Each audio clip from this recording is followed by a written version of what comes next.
Etikomo salaba utuonyokofa musutwa wa feralika jango tokwetaga.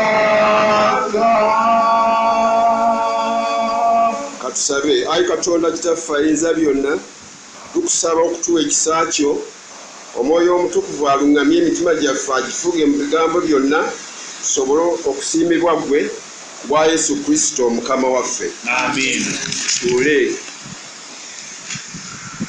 Sebo mukadde waffe omulabirizi w'obulabirizi buno, the Right Reverend Henry Katumba Tamale, wamu ne maama, tusanyuse nnyo okubalaba mu maka Sebo omulabirizi. Ne mukyala wange.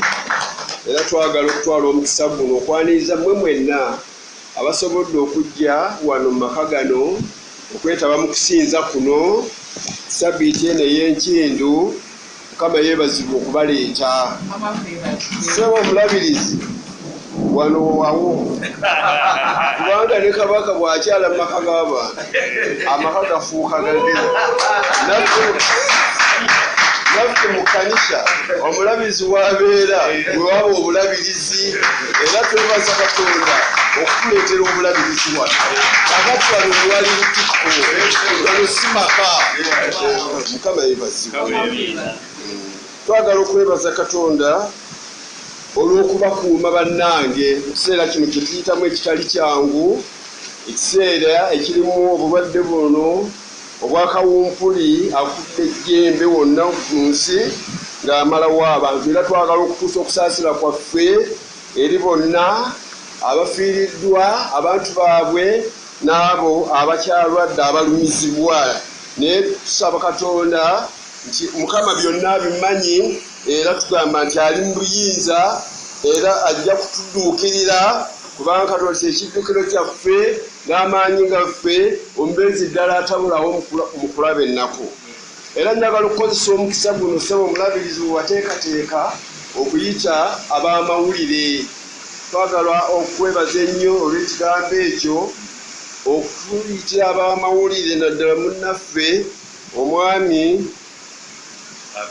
Baagalayina Sinabulya owa Bukedde, abeerawo okumanyisa ebifa mu kkanisa n'obubaka okubutuusa ku bantu abatasobodde kwetaba wano. Sebo weebale nnyo, weebalire ddala. Era ne mutabani waffe Muliya ateekateekwa okusoma obuweereza, tusanyuse nnyo okulaba. Sabbiiti eno ey'Enkindu yetandika Sabbiiti eyitibwa era Passion Week oba Holy Week oba Sabbiiti entukuvu. Mu Sabbiiti eno mulimu ebikulu bingi ebyakolebwamu naddala ku Mukama waffe Yesu Kristo, naddala ekyo eky'okumukomerera ku musaalaba. Kale nga bwe tumaze okuwulira ebitusomeddwa mu Njiri ya Makka essuula 11 n'olunyiriri okutandika ku lumu ku lubereberye, tuyigamu bino nti ku lunaku luno Mukama waffe kwe yayingiriramu ekibuga Yerusaalemi mu kitiibwa ekingi nga yeebagadde omwana gw'endogoyi oguteebagalwangako muntu yenna. Yesu ng'Omuyudaaya n'abayigirizwa be yalina okugenda e Yerusaalemi okukwata embaga ey'Okuyitako eyakwatibwanga buli mwaka okujjukira olunaku Mukama lwe yattirako abaana ababereberye n'ebibereberye eby'ebisolo byonna eby'Abamisiri bye baalina. Kyokka Katonda n'alagira Musa agamba abaana ba Isirayiri okutta endiga buli maka gasiige omusaayi ku miryango gy'enzigi zaabwe, olumba olutta oba abo Abamisiri lubayiteko. Bino tubisoma mu kitabo kya Musa ekiyitibwa Kuva essuula 12 okutandika ku nnyo lwa 27 n'okweyongerayo. Era ku lunaku luno olwa Palm Sunday Mukama waffe yali atuukiriza bannabbi bye baamwogerako, nga bwe tusoma mu nnabbi Zaakaliya essuula 9 olunya olw'omwenda nti sanyuka nnyo ggwe omuwala wa Sayuuni, yogerera waggulu ggwe omuwala wa Yerusaalemi, laba kabaka wajja gy'oli ye mutuukirivu era alina obulokozi muwombeefu era nga yeebagadde endogoyi n'akayana omwana gw'endogoyi. Abayudaaya bangi bayaliira engoye zaabwe n'amatabi mu kkubo endogoyi kwe yatambulira okutuukira ddala mu kibuga Yerusaalemi. Yesu ng'ali ku ndogoyi yayingira mu yeekaalu mu kitiibwa kingi. Mu njiri ya Marko esomeddwa obulungi maama Bishop egambye nti abaali bakulembedde n'abaali bava emabega baali nga boogerera waggulu, Ozaana oweereddwa omukisa ajja mu linnya lya Mukama, era baweereddwa omukisa obwakabaka obujja obwa jjajjaffe Dawudi, Ozaana waggulu ennyo.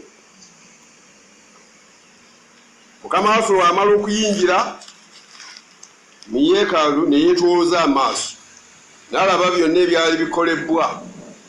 Olw'okubanga obudde bwali buwungeera, yafuluma n'agenda e Besaniya n'abayigiriza be 12 gye yasula ekiro ekyo. Era kirowoozebwa okubanga Yesu n'abayigirizwa be baasula mu bannyina ba Laazaalo bwe yazuukiza. Mukama waffe bwe yali agenda e Yerusaalemi yasasamaza ebitundu bye yayitamu, n'ekibuga Yerusaalemi ekyo kyasasamala. Abayudaaya baajaganya, baasanyuka, Yerusaalemi kyawuuma kubanga kabaka waabwe eyayogerwako bannabbi ow'okununula Abayudaaya mu bufuge bw'Abaroma atuuse.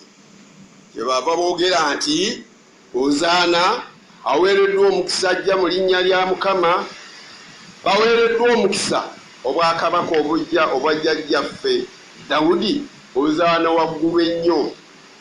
Ekigambo Ozaana kitegeeza save I pray oba lokola okusaba. Kyalimu okusaba Katonda nga balina kye baagala kirokolebwe, naye kyekyobufuzi bw'Abaroma kye baali basaba nga balowooza nti ono Yesu azze agenda kubanunula. Abayudaaya abakuŋŋaana balabira ddala ng'ebigambo bya bannabbi bye baayogera eby'okuzaawo obwakabaka bw'Abayudaaya butuukiridde. Soma mu Zabbuli 18 olunyolo lwa 26 oba mu kitabo kya Samwiri ekyokubiri essula 7 olunyolo lwa 12 n'okweyongerayo. Naye tebaagitegeera bwakabaka bwa Yesu bwafuga gye bunaamukomya. Tulaba mu nnaku ezitali zeewala abantu bano abaayimbanga Ozaana aweereddwa omukisa ajja mu linnya lya Mukama be bamu abaaleekaanira waggulu mu mbuga z'amateeka ye Yesu gye yawozesebwa nti bamukomerere. Kino kituyigiriza nti abantu beefuula, abantu beekyusa ng'essaawa. Olwaleero abamukwano gwo enkya n'abamu mulabewo. Abantu bye basuubira okubawa oba okubakolera bwe batabifuna bakuvaako n'okukukyawa ne bakukyawa ng'Abayudaaya bwe bava ku Yesu. Abayudaaya abaali basuubira nti Yesu yagenda okubanunula okubajja mu bufuzi bw'amatwale bwa Roma, naye bwe yakwatibwa essuubi ly'abagwamu, obwakabaka bwa Yesu si bwali bwa kununula Abayudaaya kuva mu bufuge bw'Abaroma, naye yali kabaka ow'okufuga emyoyo gy'abantu bonna mu nsi yonna. Naye kino bannaffe baali tebakitegedde. Yesu baali bamusiza wansi nnyo okufuga akawanga akamu aka Isirayiri, ng'ate Yesu ye kabaka w'ensi zonna ate nga ye yazitonda. Kya nnaku nnyo era kinnyamiza okulaba abantu naddala wano mu Uganda. Ssekabaka Muteesa ow'olubereberye bwe yasaba abaminsani abeeru okuva e Bungereza bajje baleeta enjiri ey'obulokozi, enjiri ey'emirembe mu bwakabaka bwe, n'oluvannyuma enjiri eno yasaasaana mu bitundu bya Uganda byonna n'amawanga agatulinaanye nga Tanzania, Rwanda, Congo, Southern Sudan n'awalala. Abantu abate enjiri baagivaako dda. Nga baliwo we baasanyukira Yesu ennyo ng'ayingira mu Yerusaalemi, ate oluvannyuma ne bagamba mukomerere. Nakaakati abagoberezi ba Kristo naddala wano mu Uganda bagamba nti enjiri egende tugiryetaaga. Si kyannaku aba basero. Enjiri ey'emirembe enjiri erokola, enjiri esonyiwa ey'amazima. Abantu bagivaako dda. Kakati abantu basinza balubaale, basinza mayembe, basinza nsiriba, basinza nsozi, basinza migga, basinza nnyanja, basinza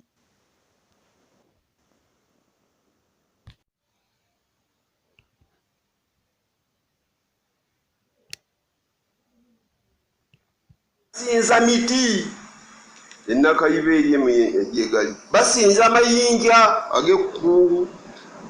Abantu basaddaaka abantu bannaabwe ne babatta basobole okufuna emikisa n'okugaggawala nga banywa emisaayi gyabwe. Abamu bagamba nti batunda n'ebitundu byabwe ebweru basobole okufunamu ssente. Ettemu, obwakkondo, obwenzi, okulya ebisiyaga, menyi kindeke ki. Abaana batta bakadde baabwe, abaami ne bakyala baabwe mulaba era muwulira ku mikutu gya radio ne ku TV we battiŋŋana we batemagana. Omwami yatemyeko omukyalo omukulu. Olunaku lwa Ssabbiiti lwafuuka lwa kugenda mu binyumu, bikijjuko, kikozaabika n'ambaga. Bagulawo maduuka kutunda bintu, bali mu bizinesi, basinza bizinesi okusinga Katonda. Abantu bagenda ku mafaamu gaabwe, olaba amamotoka nga gagenda ku lunaku lwa Ssabbiiti ate nga gakomawo. Katonda tebakyamuwa kiseera kimala. Ekiseera eky'okusiiba abantu tebakyakiwadde kiseera kimala. Abakristaayo batono abeetaba mu kusaba okw'okusatu mu wiiki. Kale omuntu ayinza atya okumalako omwaka n'abulwa akaseera okuddako eri Katonda we, okwenenya n'okumusaba okumusonyiwa byasobezza mu mwaka asobole okudda obujja mu bulamu bwe obw'omwoyo. Ekidduka bwe kitambula emayiro ezaalagirwa bwe ziggwako kitwalibwa ku saaviisi ne bakikola saaviisi. Bw'otakikola kifa oba yingini ekuba. N'abakristaayo bangi ennaku zino abatafuddeyo kusemberera Katonda waabwe mu kiseera kino eky'ekisiibo, okusaba okusonyiwa ebibi byabwe n'okwenenyiza ddala amazima obulamu bwabwe obw'omwoyo Mukama abuzza obujja.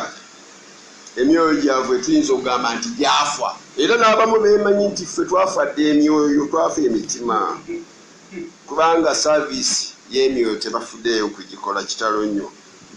Olw'abantu obutadde eri Mukama naddala mu kiseera kino eky'ekisiibo, emyoyo gyabwe abasinga gyafa, gyakuba. Ekivudde mu myoyo gy'abantu mu nsi yonna okwonooneka, okufa, bye bikolobero eby'ettima ebikyataweeseza Katonda kitiibwa ebikolebwa. Abantu tebakyayagala ne bannaabwe, abantu battiŋŋana, omuntu tafaayo ngeri ki gyafunamu kintu, ye kasitya ekkubo lyakutte limutuusa ku ekyo kyayagala, oba kumalawo obulamu bwa muntu oba nedda, tebimukwatako. Abooluganda, Katonda waffe ge tusinza, gwe twasenga si musanyufu, kubanga amateeka n'ebiragiro bye yatuwa twabivaako dda. Buli muntu akolanga bw'alaba oba yeeyisanga bw'alaba mu maka, ku mirimu gye tukolera ne mu makanisa gye tusabira. Olw'ebikolwa ebitali bya butuukirivu bye tukola wano mu ggwanga lyaffe n'ebikolebwa mu nsi yonna, Katonda atukolimidde, atutaddeko ebibonyoobonyo ebitusaanyaawo bingi nga bwe tubiraba mu nsi yaffe ne mu mawanga amalala. Kati ebikolwa ebyo namaze dda okubyogerako, naye ne nnabbi Mikka agamba bw'ati ti olw'ebikolwa ebitali bya butuukirivu bye tukola naddala obutaagalana n'abantu bannaffe n'obutaagala Katonda waffe, kyetuvudde twesanga nga waliwo ebintu bingi ebitukosezza mu bulamu bwaffe ne mu ggwanga lyaffe. Nabbi Mikka ayongera n'agamba nti naye ensi erifuuka ddungo lw'ebikolwa ebibi ebyabo abagibeeramu. Lwaki? Nti kubanga mu nsi tewakyali mwesigwa, tewakyali muntu mwesimbu, buli muntu ateesa atemula buli muntu ategamu n'ekitimba n'agamba nti bonna bamanyirivu mu kukola ebibi, abafuzi n'abalamuzi baagala kulya nguzi. Omukungu bw'ababuulira ku kibi kyategese okukola nga nabo bateesa wamu naye. Kale onoddukirawa onoowabawa gy'ogenda okuwaawa bonna bayonooneka, gy'ogenda omulamuzi bonna bayonooneka. Kubanga omwana ow'obulenzi bino mubiraba ebikolebwa abaana, anyooma kitaawe si bwe guli kati, ow'obuwala atikinala ku nnyina si bwe guli kati, mukamwana ayombesa nnyazaala we n'aga nti abalabe b'omuntu baba mu nnyumba ye. Oyo Mikka sura y'omusanvu. Ti mu nnyumba y'ababi mulemu eby'obugagga bye baafuna mu bukumpanya. Bakozesa ebipimo ebitali bituufu byenvumirira. Oyinza okulaba omuntu ng'alina ssente ng'azifuirako n'eddagala zireme kukola ki? Kuwumba. Ezo ssente zonna zajjula ennyumba naye ate akyalulunkana okufuna endala. Kyekiri wano waliwo abazirina. Omwana ali ku myaka 20 alina akeedi 20. Ekyo nokyetta kyewuunya. Ebibi ebyo n'ebirala bye tukola ennaku zino bireetera Katonda okunyiiga n'atubonereza nga bwe guli kati ne COVID-19. Obulwadde buno obwakawumpuli obuleetera corona virus. Katonda aniize n'atubonereza nga bwe guli kati n'obulwadde obwo obusaasaanya ensi yonna nga bugenda butta abantu. Naffe Mukama bw'ataatubeere twandigenderamu. Tulina kusaba nnyo. Obulwadde buno tebulina we butatuuka, tolina we weekweka. Abooluganda tukole ki nga families, nga kakati mu kiseera kino bwe tuli mu maka gaffe tukole ki? Eggwanga lyo likole ki?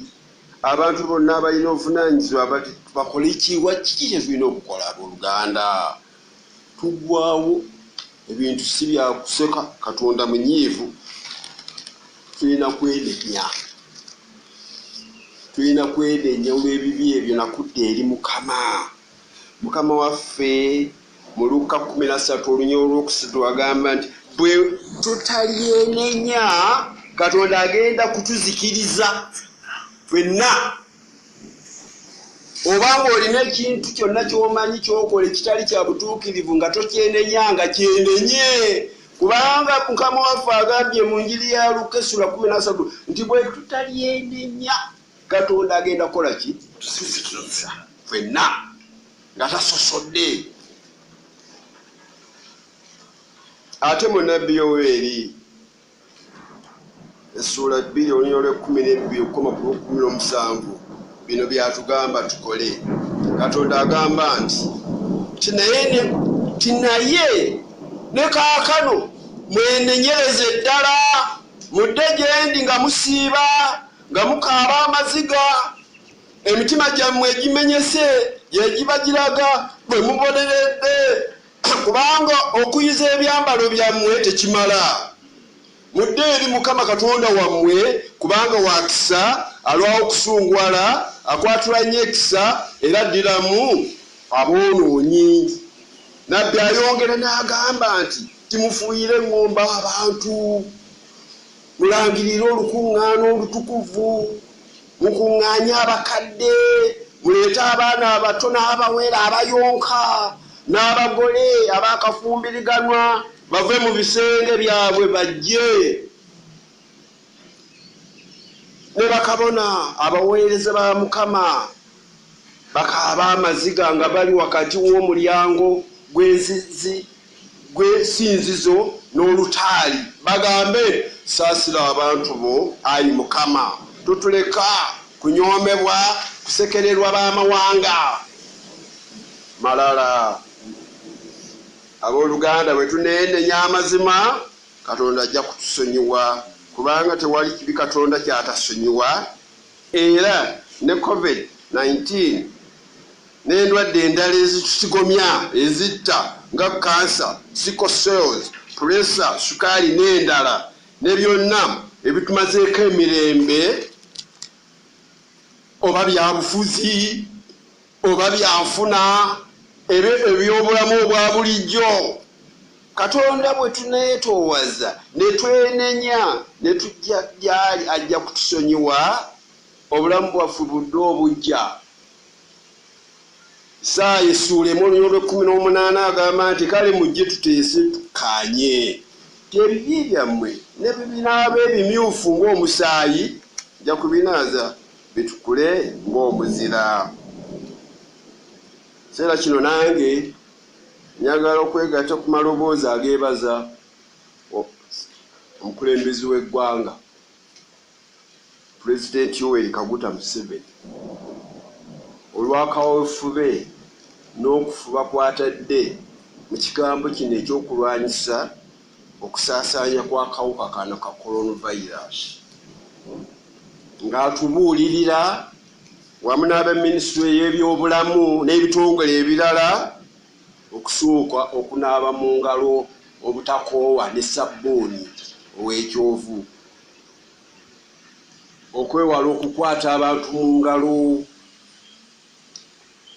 okwewaako ebbanga, abantu obutamusemberera fuuti 10 omuweeko ebbanga kubanga akawuka kayinza okukukwata. Omuntu wabanga awulira nti alina alwadde ng'asuubira obulwadde obwo aleme kwejjanjabira waka, agende mu ddwaliro bamukebere, bajja kumujjanjaba ssuuke. Okuba n'ebitambaala obutayasimula mu bantu era n'okukonola nga tetubisse ku mibwa oba ku nnyindo n'ebirala, naye n'okusinga tutuuleko awaka. Ate we tutuula awaka tuwe ekiseera kyaffe okwegayirira Katonda waffe atusonyiwe.